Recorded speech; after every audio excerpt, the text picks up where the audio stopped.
County Infrastructure Committee to order. Welcome, everyone. We had John and Jasper online and rest of the board members that are here. We'll stand for the Pledge of Allegiance, please.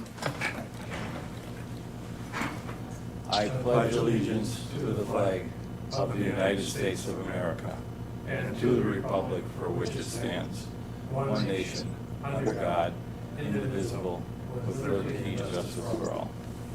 Thank you.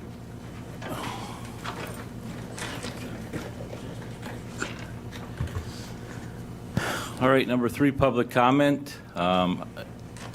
Is there any public comment? There's nobody in the building, so anybody online? Okay, thank you. Move on to number 4, approval of the June 1st, 2023 Infrastructure Committee meeting. They're in your packet. Is there any corrections, discussion? Otherwise, I'll look for a motion to approve. I wasn't here, so I just. Supervisor Robinson will move to approve. Supervisor Robinson with the motion. I don't know if that matters.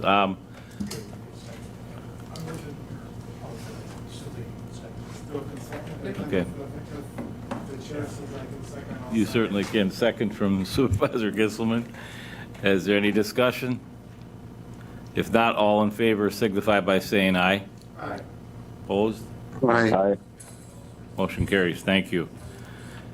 Okay, moving on to number 5, policy issue discussion and potential committee determination. 5A is continued discussion on the 2024 annual budget and policy recommendations from the committee. A1, we started with mandatory and discretionary programs, and we determined there was just one that was a non-mandatory program. But I guess I don't have any more to say on the ones, the programs that are there. I don't know if anybody else does. I know there's mandatory services, but there's levels of service. We started talking about if, we have to do a program, but there's levels that, we choose to provide. Is there any discussion on any of the programs that are in your packet?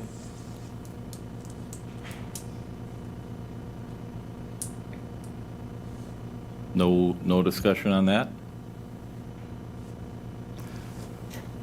Do you have? I do have a question, if I could, Chair McEwen. Go ahead. I have a question for Jim. In light of the Attorney General's opinion, and I know it's not directly related to the budget, but it's on the bridge and culvert aid. I don't know if you saw that yesterday. The Wisconsin Counties Association put out a summary of the Attorney General's opinion, where if they took the, I think LSR, some of the state money, they wouldn't be eligible for the bridge aid. Is that your understanding? What implications might that have on if they got 80% state money, they couldn't use 10% local share and 10% county share? That's my understanding. Also, talking to the other commissioners, I think it's going to go back one more time for another review. Talking to other commissioners also, we had decided as a group what we're going to look at was anybody that's already in the program. It's our understanding if you're already in the program, you can still be receiving that funding. It shouldn't have any impact on us as the county level because, we're just matching the funds. It's more for the townships that are getting the culvert aid on top of the bridges that they're already being funded. So currently I have about 9 bridges in the program. So we'll continue that. Out of those 9, there's 2 or 3 at the top of my head that are 100% locally funded. So we're talking a small number at this point for the towns, but it wouldn't have any effect on our county side. Thank you. Is there any discussion on the mandatory discretionary programs or levels of service that anyone would like to talk about? Nothing to add, okay. Well, the 5A2 was use of rates and fees, and we didn't get into any discussion on those. And I know, some of the fees are set by the commissioner, some, which is approved by the board, but, Correct. This committee, we're probably ahead of the curve compared to a lot of the other departments, I believe, because if you recall, for those that are on this committee, we just reviewed all of our permit fees maybe 2 years ago, and we feel that we're pretty comfortable with the fees, that we are at 100% cost recovery. The culvert one is a tough one to determine because, are we going out to Highway Double V out by Franzen and making a special trip to look at that one?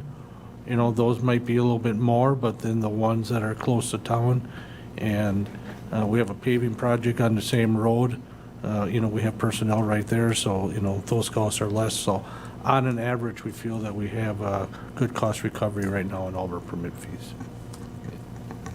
thank you. And then as far as permits from the state or fees that we charge with the state, that's all set through the legislature, or?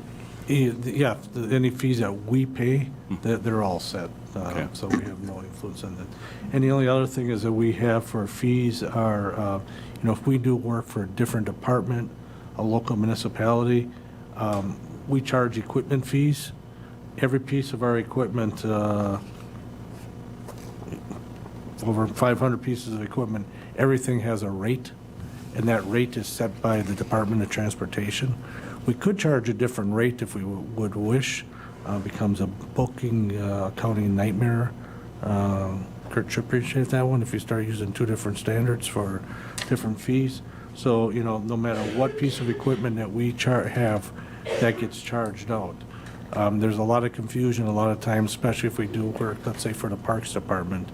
And they say, well, you already have that piece of equipment purchased.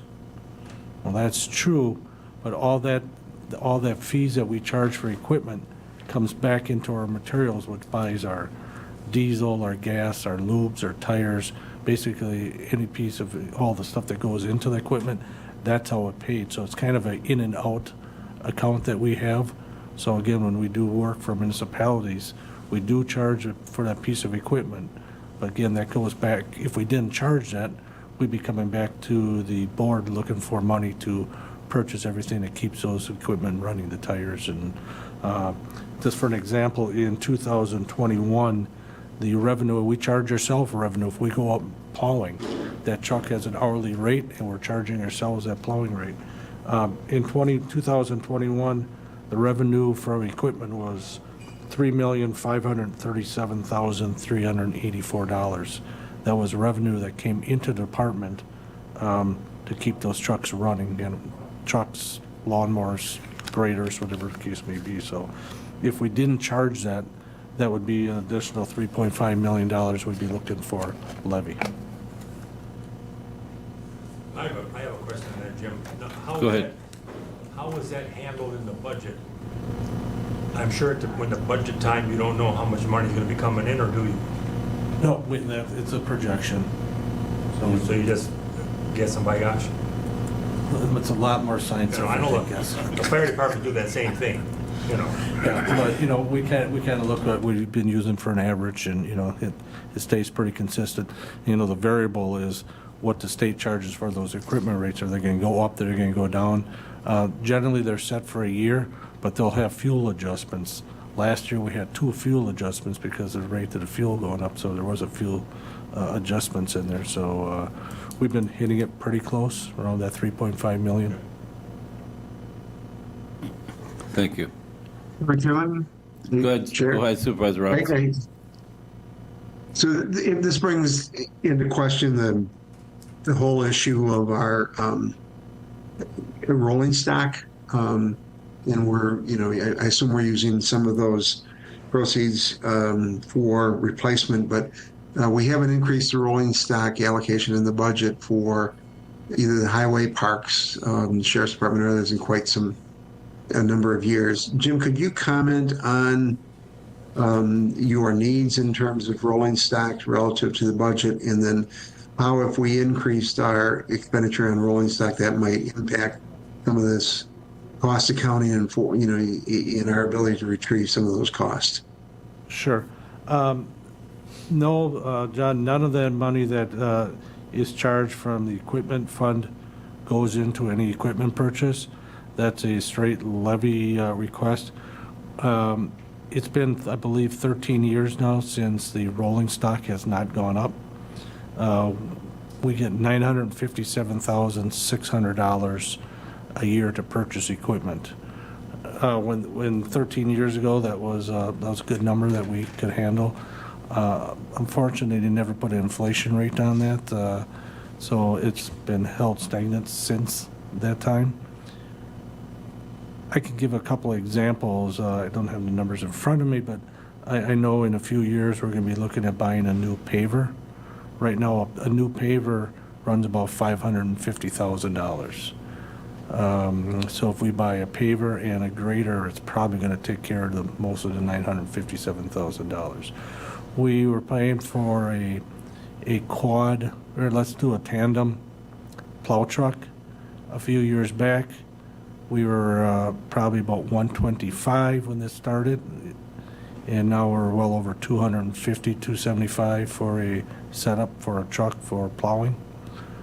So we're trying to keep our equipment afloat with the same amount of money.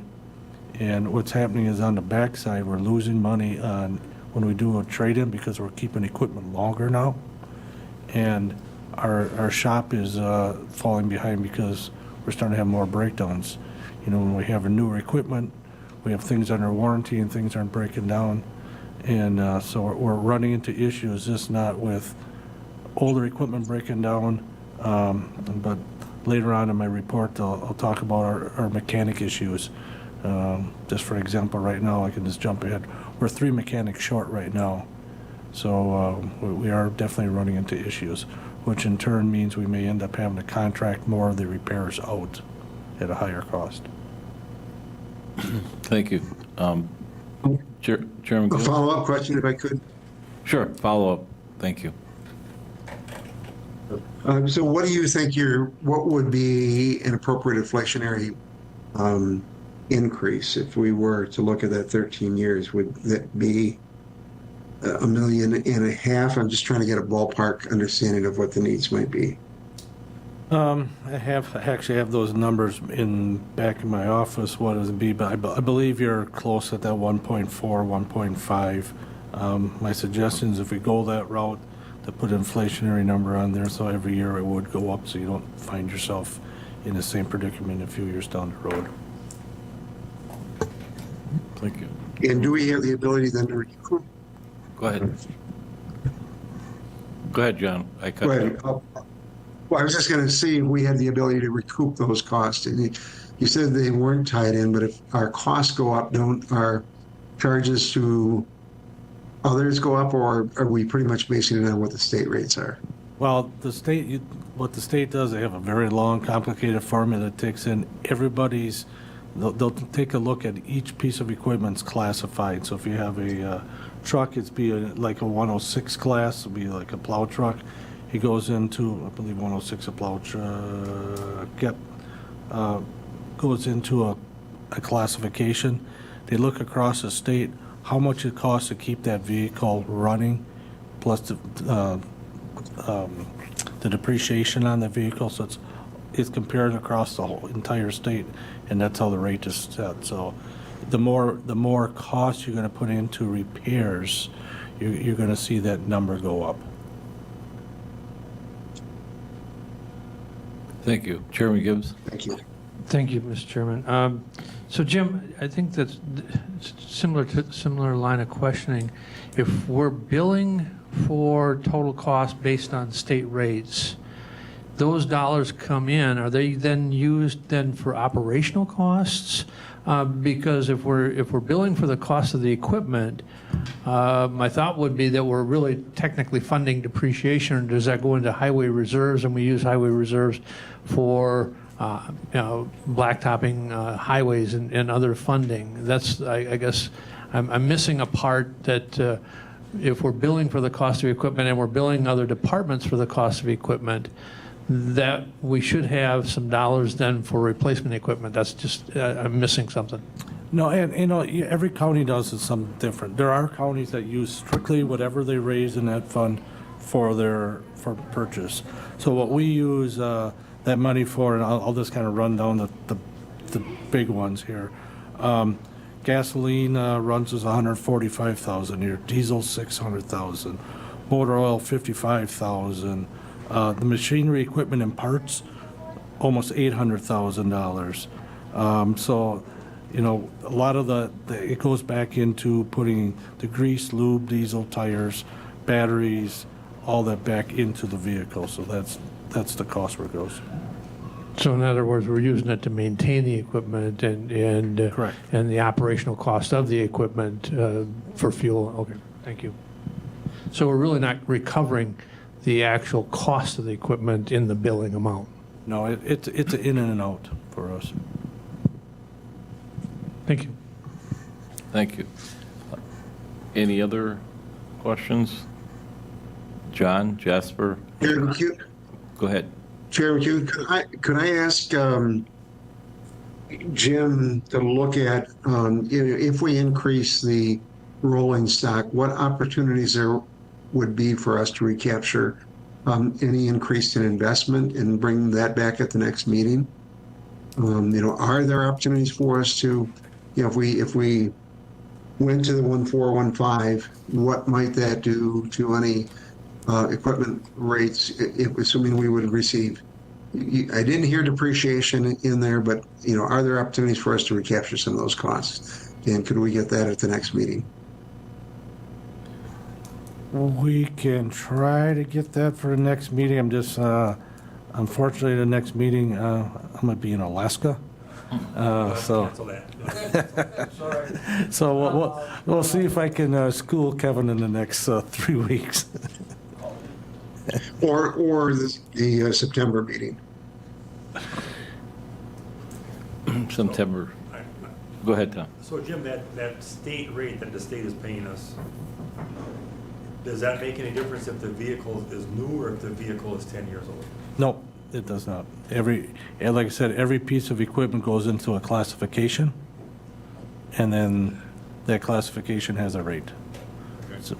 So, and at the end of the year, we run it's called a Schedule G for every piece of equipment that we have, and we can see if that piece of equipment is a winner or a loser for the year. And that's a lot of times that we determine on what vehicles that we're going to purchase in the next year. At the end of the year, we say, all right, we put a lot of money into vehicle 53, so that we need to take a look at replacement for that one. So all the equipment is like the pickup trucks that you guys run around in, that's all included in that? Yep, I get paid the same for my pickup truck as they do in Bayfield and as they do in Milwaukee. Thank you. One question, as far as your budget, doesn't that include the increase in the rolling stock, and is that separate? My budget includes the rolling stock, the $957,600 sale tax. And when we go through, next probably go through the highway revenue that was part of the budget, you'll see that's part of the revenue that we get in. Okay. Thank you. But that CIP, the rolling stock, is set just for rolling stock. Correct. And there's guidelines we need to follow of, what pieces of equipment we can change based on miles and years. And if you do any maintenance for municipalities, is there an increase every year because of the increase of your equipment and maintenance, or? Generally, Okay. generally, every year the equipment rate goes up. Okay. I just have another question. Jim, it's kind of off the track a little bit, but the question is that now when you order a new truck, they can be 2-3 years old, correct? They're getting better right now. So if we order a truck here in August, we should have it hopefully by spring. Now, how do they work trade-in value then? If you're going to use that truck, like we just ordered, Tonard just ordered a new truck, it was 2.5 years old. So how do you work trade-in value if you're going to continue to use that truck for the next 2.5 years? What we have been telling them is based on an average how many miles we're going to have on that truck per year. And they've been holding pretty steady. I mean, unless, you know, gets involved in an accident or an engine or something goes out major. But no, we've been asking for trade-in rates. And to be honest with you, a lot of the vehicles now, we have not been taking the trade-in rate. We just sell them on the auction site. All right. Anything else except for possibly looking at increasing the rolling stock for the September meeting as far as this part of it? Like I said, I don't know what more, we can discuss as far as the rates. Like you said, they're set and are increased. With the state, that's negotiated, so I don't know if there's any other movement on increasing rates besides what we've been doing. And as you said, 2 years ago, those rates and fees were revised? Yes. Is that normally what infrastructure has been doing every 2 years? That we No, administration asked all the departments, and I don't know, maybe Sheriff Gibbs knows how many came back, but they asked all the departments to look at their rates and fees to come as close as they can to 100% recovery, so that's when we did that. Okay, because I know the health department has done that as far as charging rates. They've increased them on a annual basis, and same with Public Safety Committee has done that with some services too. So just like I said, I don't know if that's something we should do every year to look at it, or We could probably look at it at the end of the year again. okay. All right. Is there anything else on the use of rates and fees? All right. We'll move on to number 3, understanding department use of levy. And that's, yeah, you have that in the pack. Yes, it was part of your packet. Yep. It's just based on our revenues. Popping up here on your screen shortly. That one, there you go. That just gives an overall view of the revenues that we're receiving between local government, state, and county. Again, the highest portion, the 14 million, is coming from the county. Let's go next one, Dave. The next few pages just basically has the breakdown of the state revenues. So the state revenues that we receive, the biggest one is a little over $4 million. The majority of that comes from the routine maintenance agreement we charge. We receive from the state every year. It's a little over $3 million. The remaining of that is different programs that we run with the state, such as DMA, PBMs. They're all different programs that they run with us to do special repair jobs above and beyond the routine maintenance agreement. There's some damage claims anytime there's a damage claim, if guardrail gets hit out on the state or something, sign gets broke off. Those numbers are tracked and charged to the state. So overall, we're at that 4.1 for state. Also from the state, we receive our general transportation aids, which we've been talking about at this committee level for quite some time. Hopefully, we can bring those up over the next few years. But currently, we're in 22. We're at $3.1 million. State reimbursement. That's for the reimburses for the state supervision. They reimburse us for storage costs, such as each building has a percentage of that the state pays for the buildings in the salt sheds. General liability, the radio usage, so those are all different reimbursements. The state local road improvement, that's the money we received on the roads in 2022. That's a Pacific Road that we have to apply for the funding. State admin, everything that we charge when we do anything for any local municipality or state, ourselves, it's a 4.39% admin fee. The PBM, again, that's the special programs that the state runs that are performance-based maintenance. Those projects are a little bit different than anything else we do at the state. Anything else we do at the state is time and materials, basically. So here are my hours, This is the materials, this is your cost. The PBMs we do to the state, they treat us more like a contractor. They say, here's a project, give us a price. We give them a price. When the project is over, we send them the bill, and there's no breakdown. We can make money on them, or we can lose money on these projects. To the state, we have never lost money on a project. Donation of equipment, they just bought us an epoxy maker last year, and then the sale of salt projects that we charge the state for. That the state buys all their own salt, but the materials that we put in it, when we make the brine, we charge for making the brine and the additives that we add, so that's the 14,000 there. Go to the next one, Dave. Local government revenues, those are pretty self-explanatory there. Those are projects we've done for local municipalities in 2022, a little over $1.1 million. What it is it's a good and a bad thing, more good than bad. What it does is it takes all of our employees and equipment off our payroll and puts them onto the local municipalities, where they'd have to hire a contractor anyhow, so they hire us to do the work. Where it hurts us a little bit is we're not doing work on our own system, which comes back and lowers our GTA. But every year we do figure that we're going to do over $1 million of work for local governments. Again, you'll see that on the bottom, the admin, that's at 4.39. And the sale of products is the salt, the blades, other products that they buy from us. Next one, the county revenues.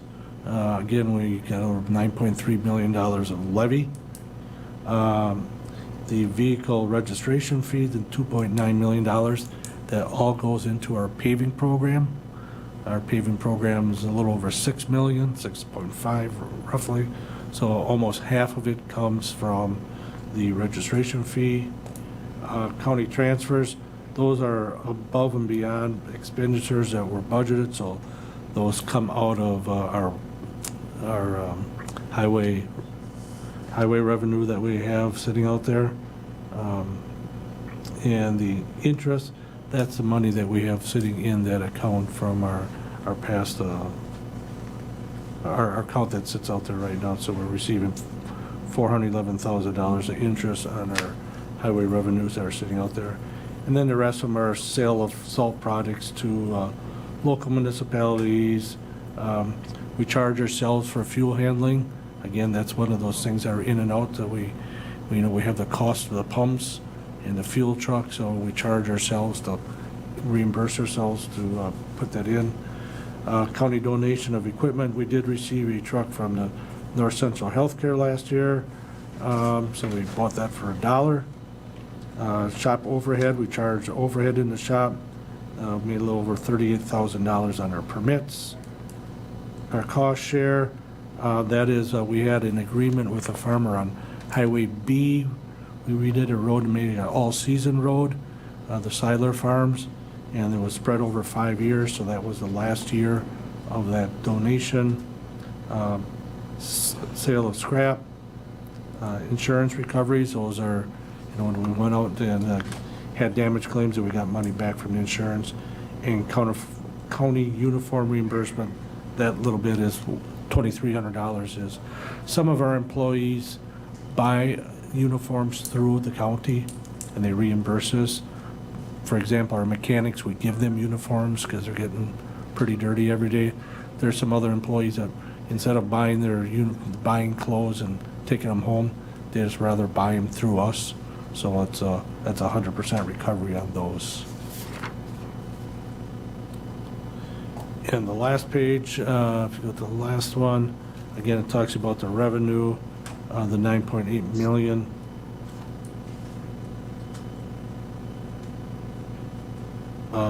The state maintenance, that's a 4.1, that's from earlier. The paving, we have a donation, if you add that donation and our other one, the registration fee, that comes up to that 3.1. The county road maintenance, that's the general transportation aids, the permit fees, sale of salvage materials, insurance recoveries. admin, that's you add up all the admin fees from all the other ones, that's what it comes up to be. And the winter maintenance, again, all the rest of them are just basically a transfer from the other pages that add them all up. So those are our revenues that we receive into the highway department. And again, that, I couldn't remember the name, the interest in the allocation, that's from our highway reserve fund that sits out there, $411,000. Thank you. Any questions, comments? The highway reserve, what, does that balance stay the same, or I know we have borrowed some? It fluctuated, it's been going down because we've been taking money out of highway reserve funds the last 5 years to balance our highway budget. Is there a minimum or that you have to have in there, or is that just up to each county? No, it's up to each county, I believe. I don't know if we've had ever set a minimum that we want to leave in there. Okay, thank you. As far as the changes from, 2022, 2021, are all these numbers similar, or is? They're generally close, I'll use the winter maintenance budget, for example. We use a 5-year average, we just don't look back 1 year. So I'm sure next year that's gonna go up with the winter we just had. Probably actually will be in 2 years because the 2023 numbers won't show up until we do the 25 budget. When I do the 24 budget, I'll be still using the 22 numbers. Okay. Any questions for Jim? John, Jasper? I have a question. Go ahead, Supervisor Robinson. Jim, is this all of our costs, or are there, when we receive some of the federal dollars, are capital projects above and beyond this budget? That shows all of them right now. There wasn't a whole lot in that budget. Again, those are, you'll see a jump in those numbers here in the next couple of years. We did not have many projects in '21. So, but in 2023, we have the Highway K project. Correct. We have That will be, We'll have the Highway K project, correct? Which would be, $4 million is right there. All right, any other thoughts, discussion? Okay, well, as far as moving this forward, I don't know what other information we're going to need. I guess I can talk to Administrator Leonard, but as far as any changes or suggestions as far as the budget, I'm not sure we have anything that is going to be vital to any changes. So I don't know, Chairman Gibbs, is there anything? I'm not sure what other committees have came up with or. No, they looked at basically the same thing. I've been a lot of recommendations. Go ahead. Again, our biggest cost, and I mentioned this at our last meeting, our biggest cost, I'll just repeat the same thing. I went back 25 years ago and when it cost us $69,000 some to pave 1 mile of road, and now we're about $240 to $245 to pave 1 mile of road. In that same time frame, our labor increase only went up $3,200. Everything that we do is based on materials and equipment, and we have zero control over the cost of materials. All right, I just have a. go ahead, Tom. Jim, on the three mechanics that are short, that's gonna be a pretty good deduction in that monthly. Is that money left in that account, or what happens to that money? If you're not paying, 3 salaries, I don't know how much they make, 60, 70,000, they make that much? Somewhere in that area, I guess. No, not 70. Okay. More in the 60, that's 50 180,000, or if they're out 50s for a and long time. Or in the 50s and 60s. That's part of the money that goes into our highway reserve fund. But, and it's not all there because right now, they backed off a little bit. All my mechanics that were still there they're working 13, 14-hour days, a lot of them, some of them, so there's a Just lot, thinking back, lot of overtime trying to keep up, so. we're in the period of the administrator. There was quite a bit savings that we put towards the budget, different, So, thank you. All right, any other questions? Okay. All right, well, then we'll move on to 5B, removal of seasonal weight limits, County Highway A, Town of Holton. Jim, you got that? We'll go that one?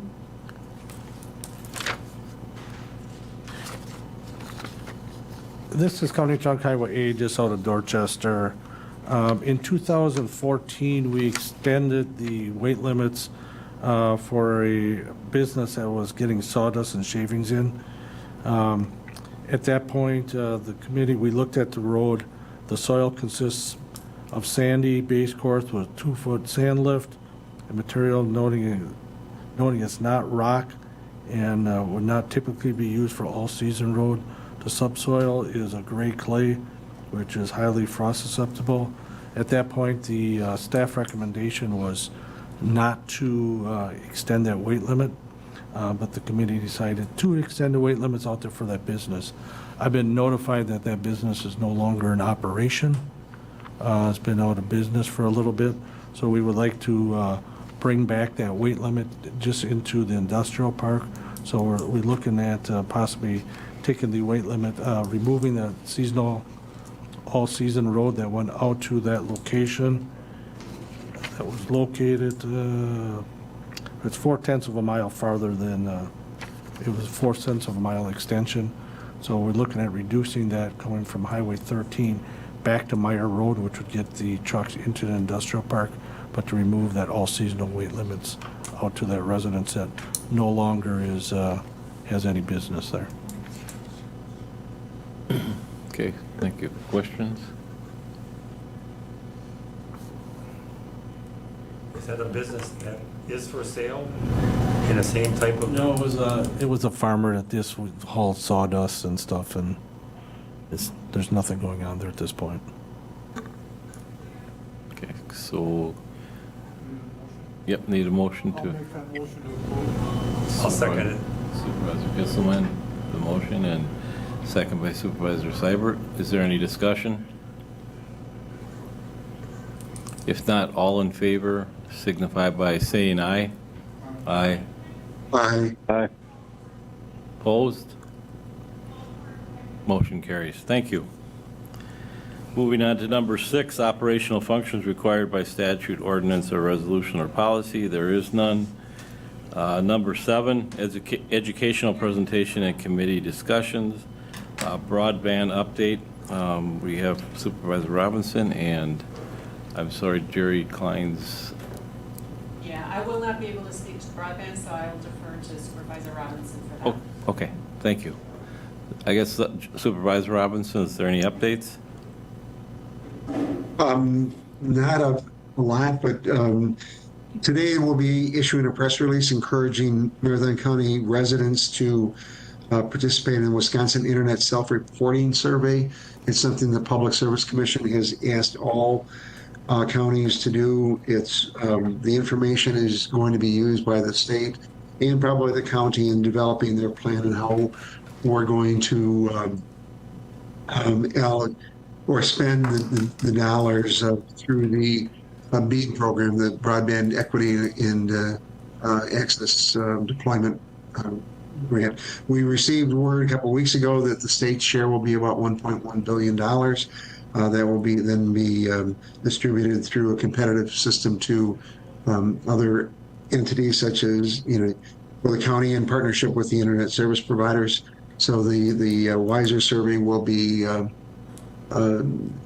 is a tool to collect not only speed data, but also information relative to whether or not people can afford it and some other information. Door County used it extensively and gathered a lot of information. We'll be able to use some of that information. I think we have some concerns over survey fatigue because we've been encouraging people to use the GeoPartners speed test, and before that, the National Association of Counties test it. But any information we gather will be useful to us. Jerry's also working with HR on creating the job description for the broadband support person, and we'll have more information next month. Thank you. Go ahead, Supervisor Seibert. Is there a site for that new test, John? I'm sorry, is there Is there a site? A survey, page for that survey? a site? Right, that I go into? Sarah Severson's going to send out a press release. We'll make sure that all the supervisors get a copy of that, and there will be a link. Okay, thanks. Thank you. Any other comments, questions? Nothing? Okay. Thank you, John. Moving on to 7B, CCIT project updates. Thank you. This is Tammy Colson. I'm representing CCITC in Jerry's absence. Thank you, Tammy. Just a couple quick updates. Our Workday project timeline has been extended out in large part due to some operational resource concerns. So that will extend into February 2024. Still same scope item, but an elongated timeline. Couple of highlights on some of the building projects that are ongoing. Lakeview Buildings, that's coming along. Social Services is occupying that space. They're currently working on the Lakeview Conference Center, which is set to be open sometime in the fall. We're starting some of our infrastructure for the audiovisual equipment, and we'll continue to work on that over the course of the next couple of months until that space is open for public use or county use. Also continuing to work on some of the North Central Healthcare remodel projects. So that has been a continuation from the initial Mount View new tower building, moving some of our folks over to the remodeled Mount View, the old Mount View, not the new tower. So that's going to be happening over the course of August, September of this year. Couple of items related to our Superion project. We're building out DR sites. So those are built out in Anago. Most of the workloads, so the processing is happening up there. They're working through a few additional bugs, but that seems to be working really well. So now we've got 2 different locations to give us that disaster recovery capability. We also finished a project in the data center in the CCITC offices in City Hall, where we replaced all of our core storage and compute. The majority of our workloads, so most of the processing of our servers has been moved over to that new hardware, and they'll continue to migrate any additional items to that new hardware. Judiciary video is happening soon. It's taken about a year between doing a pilot and ordering equipment for all of the remaining courtrooms. Those orders have been placed and we're waiting for delivery dates, and then we'll start to schedule times when the courtrooms are available to install the new audiovisual equipment. It'll give them full video capabilities for being able to do remote court with participants from multiple locations. And then last project that I want to just touch base on is asset management. So that is going to be a multi-year initiative crossing city, county, North Central Healthcare. Many departments will be involved in that. We're looking for assistance to go through the RFP process, probably bringing in a consultant sometime the end of this year. It's been entered for the 2024 budget with expectation that it will be approved. So we'll be ramping up to do a full RFP, and then implementation would not begin until 2024 once we have CIP budget available. Any questions on the other projects in your packet? Any questions for Tammy? Okay. All right, thank you. We'll then move on to 7C, highway project updates, and I don't know if Jim's going to do that, or? Yep, I can run through them. The Highway KK project was completed, is now open and paved, everything is done to that. I'll be sending in for disaster aids to see how that goes. The paving crew is working on Highway S south of, we actually did it from the county line all the way to 29. We got about 1 week left of main line, and then we takes a couple weeks to do the driveways and intersections. the 4th of July week, a lot of guys on vacation. We kind of give them this week to regenerate, to finish out the summer. So we're limited crews this week. We didn't do any paving, but they're out there doing the shouldering on things we did get done. We start working on the bridge on County Trunk Highway H up in the town of Halsey. We got an abutment part of that, so things are moving smooth up there. The crew started mowing on the roads about halfway through. We have about 2,300 miles of roads to mow, so we're on that. The experiment that we did with the growth inhibitor is working really, really well. The road that I actually take to work every day, they only got half of that road sprayed. So the west shoulder, the grass is probably about 7-8 inches high, and on the east shoulder, it's well over 2 feet. So it's working really well. The roads that we did spray, we won't be mowing at all until later this year. The County Trunk Highway K project started on May 30th and was started being closed on the 5th. We encountered some issues with the plans and excavation beginning of the project. We had to shut the project down to work through the engineer that did the plans to come up with better quantities. The contractor is looking to get a change order in because of the quantities being so far off. We did resolve all those issues. So we started work up again yesterday on that project. We're still scheduled to finish on time before school starts. The main issue is a roundabout right by the Town of Maine Town Hall Fire Department and Town of Maine School, so we want to have that intersection open up by school start, so they feel they still should be able to do that. But every day on a project like that, you run into issues. That's how come Kevin isn't here today. We ran into an issue where we thought the road had concrete underneath where we did the borings. There was, but what happened was they removed the concrete down the driving lanes and left the shoulders concrete, so we're running into issues like that. So typical construction project, you don't know what's underneath every inch of the road. So the shop has been repairing and maintaining our fleet. As I mentioned earlier, we are 3 mechanics down. We just brought on a mechanic last week. 2 weeks ago, we had a mechanic start, so we were only 2 mechanics down. And I just received a resignation from my lead mechanic on Friday that he is moving back to Park Falls. So I'm back down to 3 mechanics short. We're not getting anybody to apply. So I've been working with HR on what we can do there to maybe attract and retain our employees. I had one of my mechanics actually take a job on the road. And our crew, so he didn't leave our employment, but just took a different job within our department. So we are struggling in that area.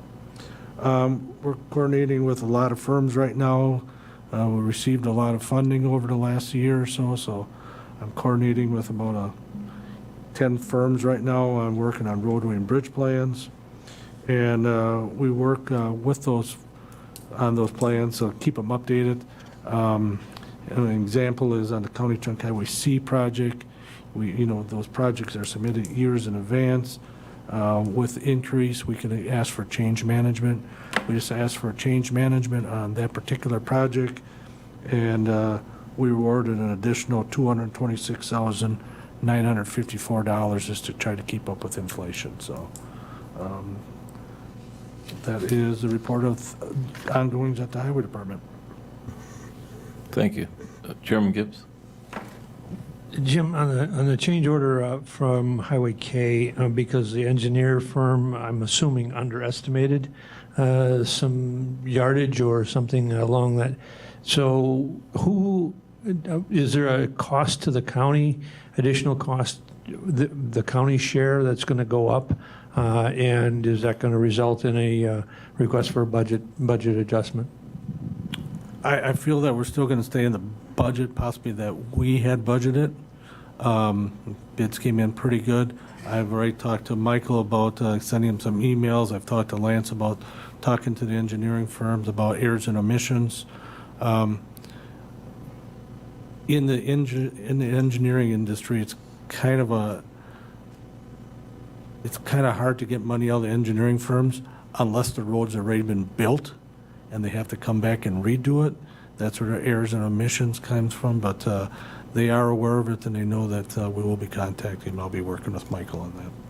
We're just kind of waiting to see where everything ends up before we contact them.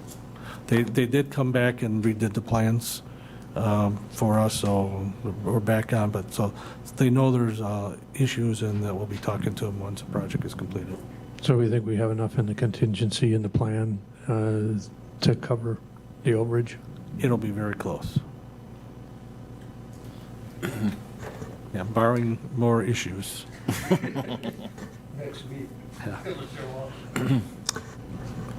All right. Supervisor Gisselman, go ahead. So with the mechanics, are we paying them? I mean, is there a reason why they're leaving? Evidently, they're getting, for the Park Falls, and are they getting paid more for being? Yeah, I've did my own survey, and I started working with Molly this week on it. She wants to, and she's got some ideas what we can do in the '24 budget. I'm trying to work with her, see what we can do in the remaining part of this year to recruit. I did call all my adjoining counties. So I called Clark and Lincoln and Wood, and we were under everybody. We were paying a couple dollars less than Lincoln. We're paying less than Clark. So Molly has reached out to, I believe she reached out to 24 or 26 other counties, has determined that we are below the average starting wage by a couple dollars. And so, yeah, we're working on it right now. But So is that adjustment going to be made? I mean, I don't know how easy that adjustment can be made with regard to our wage, got it. our wage system, but still, I think if we see a need, I think, will that be cured in the 2024 budget, or are we working towards that? Because I think we have to certainly be competitive with our neighbors, if not The everybody private. else. And I didn't even bring in the privates. We're way less than the private. So, again, I'm trying to work with Molly, and I'm assuming it's up to the person to your left to help me with that. Well, let's hope so. So can we just be aware of what's going on with that? Because Sure, I'll I keep feel really sensitive to that fact that we have to be paying our employees at least what is competitive, and I think we have to do, obviously, we have to do a better job with that. The diesel mechanic industry is, it's a tough place to find, buddy. Jim Eckert, who heads the technical program at the technical school, actually used to be an employee at the highway department. I called him this past January because I knew I had openings. I wasn't filling them. I asked him if he had any graduates. I'd like to get experienced people, but I'll take somebody right out of tech school at this point. I asked Jim if there was anybody graduating this spring that he knew of that would be still looking for a job or would be a good candidate, and he told me all of his candidates have job by Labor Day. So I actually, if I want an employee that's graduating next spring, I got to call Jim right now and I try finding who's left. That's the field for diesel mechanics right now. So if you're not competitive, you're not going to be hiring. Thank you. Just at the Workforce Development Board meetings that I attend, and we do updates with the counties, and several counties have been looking for mechanics for over a year, and they just, The Parks Department was looking for a mechanic for a year and a half before they took our mechanic. So, yeah, so we're not alone as far as that. I mean, it doesn't make things any easier for you, but but I do appreciate the fact here that you recognize that something needs to be done. And I would love to do something in 2023 yet, because if I'm 3 mechanics short going into winter, it just doesn't leave me 3 people short in the shop. It also leaves me 3 plow drivers short, because those guys also plow. They have Class A CDLs. So is there something we can do for 2023, or because you're right, we have to, winter's coming, and things are going to start to fall apart just more than they are during the summertime, but Like I said, I would think we have to deal with it. I've been working with Molly, but those emails just started yesterday. So I emailed her last week, and she emailed me back yesterday. Says, kind of a new subject, so hopefully I'll have an update for, Kevin will have an update for you in August. I can just maybe add, this becomes an equity issue with the rest of your staff too. You can't just raise the price of hire somebody now at a higher rate and now all the other guys are at a different rate. So that becomes very, very complex. That's why Molly's the one that needs to do all that work. That's why I mentioned with regard to the rest of the wage schedule. I get that, but, you know, sometimes if there's a real need somewhere, I think that we have to adjust. I think, the market should set that wage schedule. The market should set that wage schedule. I mean, that's what, any other job, the market sets the wage. Chairman Gibbs? Yeah, I'll just, I mean, literally, it's a matter of the number of personnel that we have totally available for the workforce, totally, regardless of position, whether it be, but mechanics are obviously showing up here as one that's in the shortage, but it's a shortage of workers throughout the nation and throughout the United States, and in particular in shortage in Wisconsin. We need to focus on what we can do to change that because the outflow of personnel and the aging population, the demographics are not good long term. And so we can get into a competitive bidding process, but that's going to rob Peter from Paul and then turn around and just as Jim noted that one of his mechanics went to the other department. So, I mean, we have to be cognizant of the bigger picture and what things we can work on to try to do it. And you're right, wages part of it, but we also need to be cognizant that there's a shortage of pretty much every department that I've been working with has shortages in personnel. You take a look at NCHC, some departments have a 40% shortage in a vacancy. So, and it's in the healthcare industry, but it's a symptom of the overall population in the state of Wisconsin. Thank you. Just to follow up on Dave's comments, you start increasing, and I'm not denying that the mechanics need their wages adjusted, but that's just going to then put pressure on the other departments. They have shortages even in the highway department. There's going to be some questions as to why these wages were adjusted and the other ones weren't. But like I said, it's a bigger issue. But I do also agree with Gary that it'd be nice to get some mechanics hired before winter so that we're not short with them. But I don't know if wages are just going to be the main reason or like Chairman Gibbs said, there's just a shortage of personnel overall. So It's a combination of both. all right. Anything else, Jim? Not as far as the highway project update. Nope. Yep. Okay. Any other questions or comments? John, Jasper?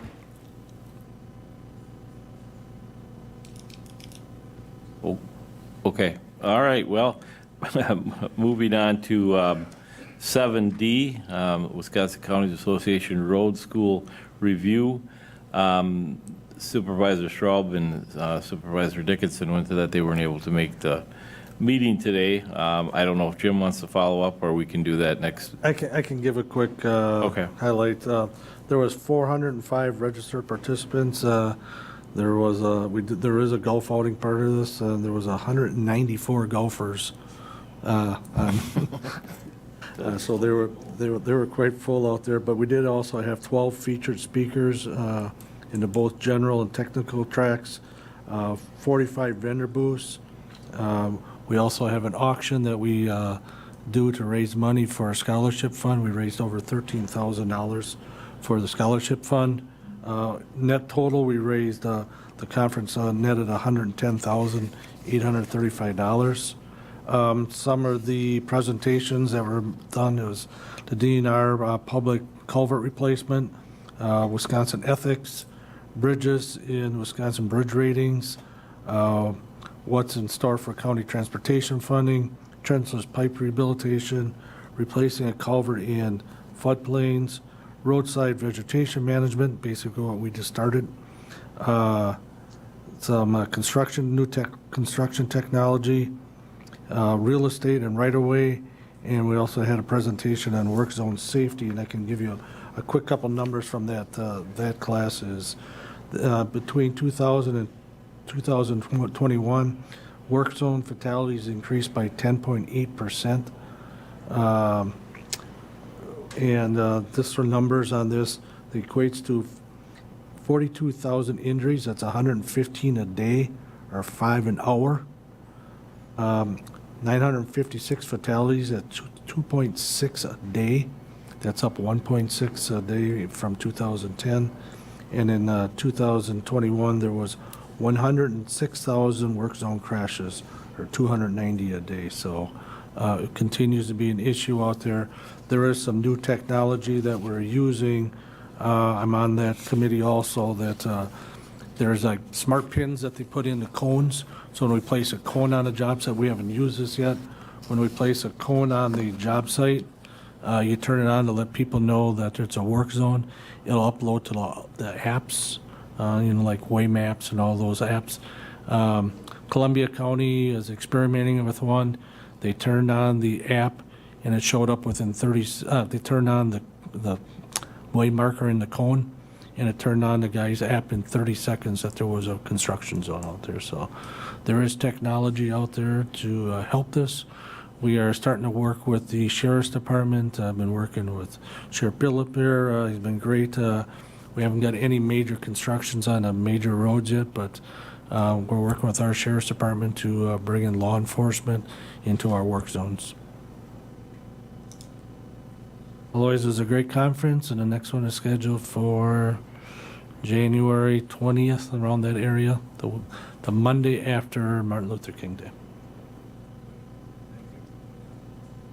Thank you. Any questions for Jim? All right, thank you. Moving on to 7E, Local Road Improvement Program, LRIP Pilot Program. You may hear about this from your colleagues in different counties if you talk to them. It's not happening in Marathon County. They're focusing on the northwest and southwest counties. There's 22 counties that are supposed to participate. There's about 2 counties that are not signed up yet. So we have the local road improvement that we work with all the local municipalities. We are paid money to run the program. It's not much. It's $11,319 I received last year for running the program. So what we do is we have meetings with the towns. We form a committee. They review the applications, and then the towns do projects. So there's probably, I believe we do 20 in a biennium, so 10 a year. They do projects. They have to fill out their applications. Then everything's online. I review them. I forward them to the state. The state then will, the town will do their project. They submit reimbursement. I review that. I go out and look at the road. I review it. And then I submit to the state for final payment. So it's pretty time intense. A lot of time involved. So what Wisconsin County Highway Association is starting to work with Wisconsin Towns Association is they're going to bring people on staff to do all that admin work. We would still have the local control of setting up the meetings and helping the towns out. We don't do any of these projects. There are some counties that do a lot of these projects, so they want to stay heavily involved to do the work. We don't do any of the work, so it would take all that review time off of us and give it to Wisconsin Towns Association. So they're trying 22 counties this year. The program is it'll be the 2024-26, so the next program will probably be throughout the state. But if you hear about the pilot program for the LRIP, that's kind of what it's about. Again, Marathon County's not participating in it this cycle, but hopefully next one it will be statewide. Thank you. Any questions? Has this been done before? No, the first cycle. Okay. There's other states that have tried something like this, but we're the first time that Wisconsin is doing this. Okay, thank you. Any questions for Jim? All right, then we'll move on. Thank you to 7F, County N, County J, Highway Safety Improvement Programs.